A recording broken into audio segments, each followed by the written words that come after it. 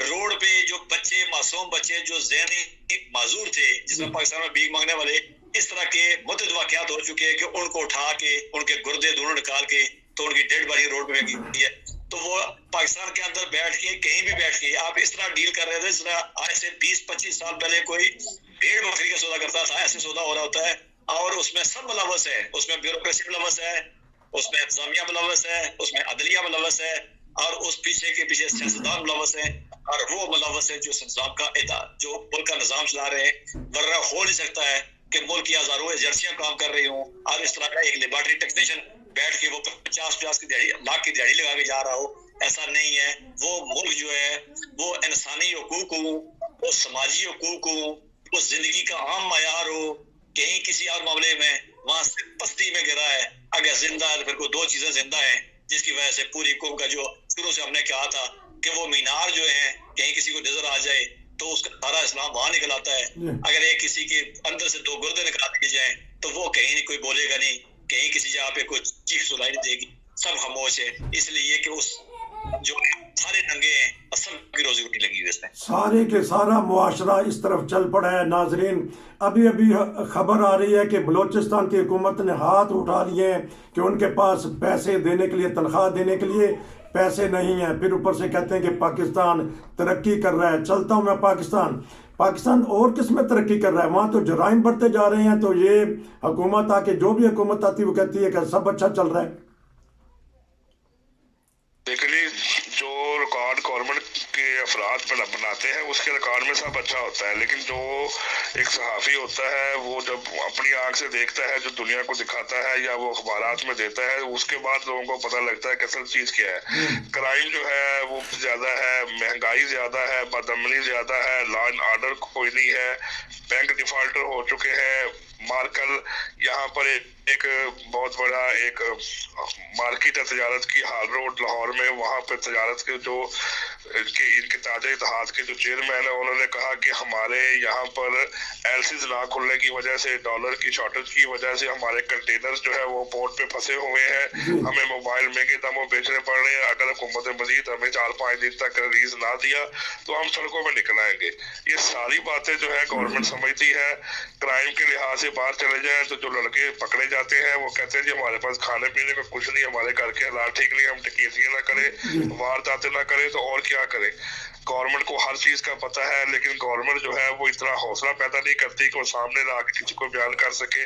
آپ نے سنا ہوگا کہ اسلام آباد میں وہ ایک صحافی تھے بولڈ نیوز کے, ان کو پکڑا ہوا ہے کہ جس نے یہ بتایا تھا کہ ایف آئی اے نے اس کے خلاف کاروائی کر کے اس کو پکڑا ہے, اس کو زیادہ خوف کیا اس لیے کہ آپ نے یہ بتایا تھا کہ جو جنرل باجوہ ہے ان کے ایسٹس کتنے ہیں, ان کے ریکارڈز کتنے ہیں. تو یہاں پر تو یہ جو سچ بولنے والا بندہ یا وہ مار دیا جاتا ہے یا وہ پکڑ لیا جاتا ہے.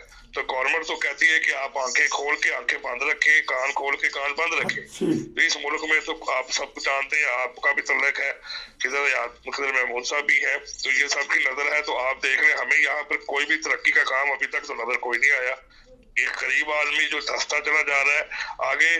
یہ کہہ سکتے ہیں کہ آپ 3 ٹائم کی روٹی کھا سکتے تھے, اب جو ایک پوش آدمی ہے وہ 1 ٹائم کی روٹی کھاتا ہے. جو 1 وقت کی روٹی کھاتا تھا وہ اس کے لیے اتنے بھی پیسے نہیں ہے کہ وہ 1 وقت کی روٹی کھا سکے, کہ کم از کم وہ اپنا ذریعہ معاش چلا کے اپنے بچوں کا پیٹ پال سکے. ایک وقت کی روٹی کو ایک روٹی کی.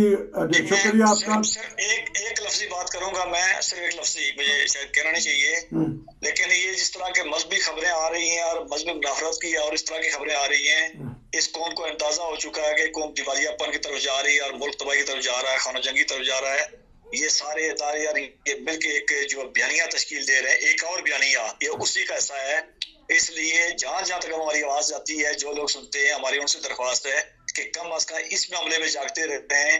انہوں نے اپنی ہر لوٹ مار کا, اپنی ہر غلاظت کا الزام کسی اور پہ لگا کے تو انہوں نے وہ سارا اس ڈائیورٹ کر دینا ہے. اس لیے جاگتے رہیں, اس ملک کے حکمرانوں پہ مت رہیں, جاگتے رہیں, حکمرانوں پہ مت رہیں. یہ ہے ہمارے ایک آواز وکیل صاحب کی. بہت شکریہ دونوں بھائیوں کا. بات ہو رہی تھی سندھ کے دھرتی کی جہاں یہ واقعات ہو رہے ہیں. امید ہے کہ سندھ کی حکومت, سندھ کے عوام ہوش کے ناخن لیں گے اور پیار و محبت جو کہ سندھ دھرتی کے ساتھ منسوب ہے اس کو پروان چڑھائیں گے. یہ تھا آج کا پروگرام. نصیر کو اجازت دیجیے. السلام علیکم. آپ کا بہت شکریہ بھائیوں.